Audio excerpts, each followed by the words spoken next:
कटतु नीर पीत पट बांधे, ओ कर सर धनुष बाम बर कांधे। पीत यज्ञ उपबीत सुहाए, और नख सिख मंजू महा छवि छाए। भगवान राम के कमर में तरकस और पीताम्बर है, दाहिने हाथ में बाण और बाएं सुंदर कंधों पर धनुष तथा पीले यज्ञोपवीत अर्थात जनेऊ सुशोभित है।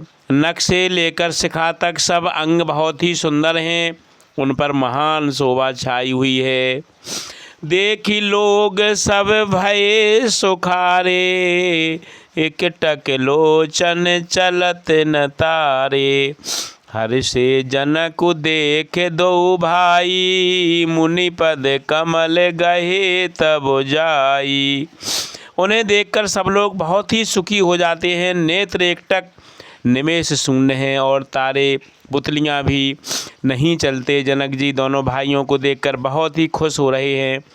तब उन्होंने जाकर मुनि के चरण कमल पकड़ लिए। करी बिनती निज कथा सुनाई, और रंग अवनि सब मुनि दिखाई।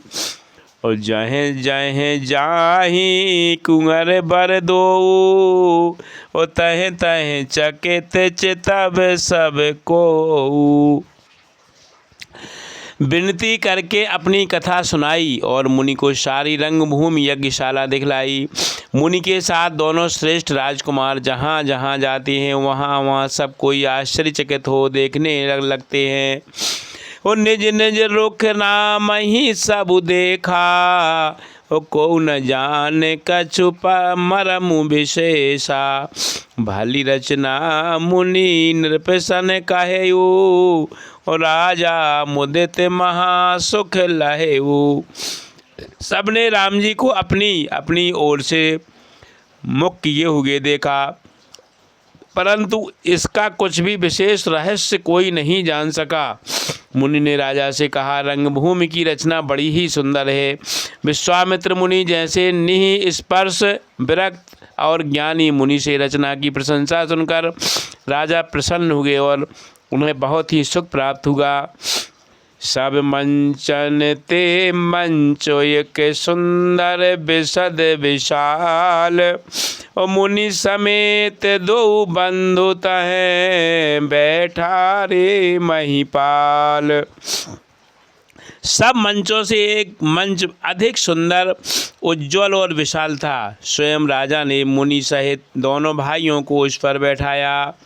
प्रभु ही देखे सब नृप ही हारे, और जनुरा केश उदय भय तारे। अस प्रतीत सबके मन माही, राम चाप तो रव सक नाही। प्रभु को देखकर सब राजा हृदय में ऐसे हार जाते हैं, निराश एवं उत्साहहीन हो जाते हैं, जैसे पूर्ण चंद्रमा के उदय होने पर तारे प्रकाशहीन हो जाते हैं। उनके तेज को देखकर सबके मन में ऐसा विश्वास हो गया है कि भगवान राम ही धनुष को तोड़ेंगे, इसमें कोई भी संदेह नहीं है। और बिनु भंजे हूँ भव धनुष विशाला, और मेले सिय राम और माला। अस बिचारी गब नहु घर भाई, और जसु प्रताप बलो तेजु गवाई।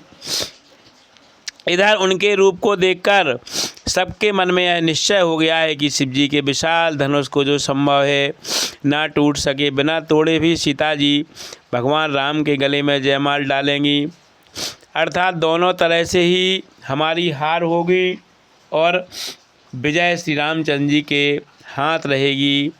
ये सोचकर के वो कहने लगे, हे भाई ऐसा विचार कर यश प्रताप बल और तेज गमाकर अपने अपने घर चलो।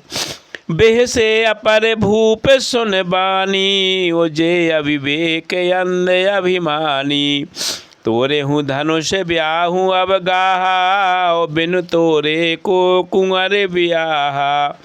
दूसरे राजा जो अविवेक से अंधे हो रहे थे और अभिमानी थे, यह बात सुनकर बहुत हंसे। उन्होंने कहा, धनुष तोड़ने पर भी विवाह होना कठिन है, अर्थात सहेज ही में हम जानकी जी को हाथ से जाने नहीं देंगे। फिर बिना तोड़े तो राजकुमारी को ब्याह ही कौन सकता है। एक बार कालऊ किन हो, सियहित समरज तब हम सोऊ। यह सुने अवर मही पे मुस्काने, धर्मशील हरि भगत सयाने। काल ही क्यों ना हो एक बार जो, तो सीता जी के लिए उसे भी हम युद्ध में जीत लेंगे। यह घमंड की बात सुनकर दूसरे राजा जो धर्मात्मा हरिभक्त और सयाने थे बहुत ही मुस्कुराने लगे। रामशी ब्याह विराम गर्भ दूर करि नृपिन के, राम जीत कुशक संग्राम दशरथ के रन बाकुरे। उन्होंने कहा, राजाओं के गर्भ दूर करके जो धनुष किसी से नहीं टूट सकेगा उसे तोड़कर श्री रामचंद्र जी सीता जी को ब्याहेंगे। रही युद्ध की बात, सो महाराज दशरथ के रण में बांके पुत्रों को युद्ध में तो जीत ही कौन सकता है।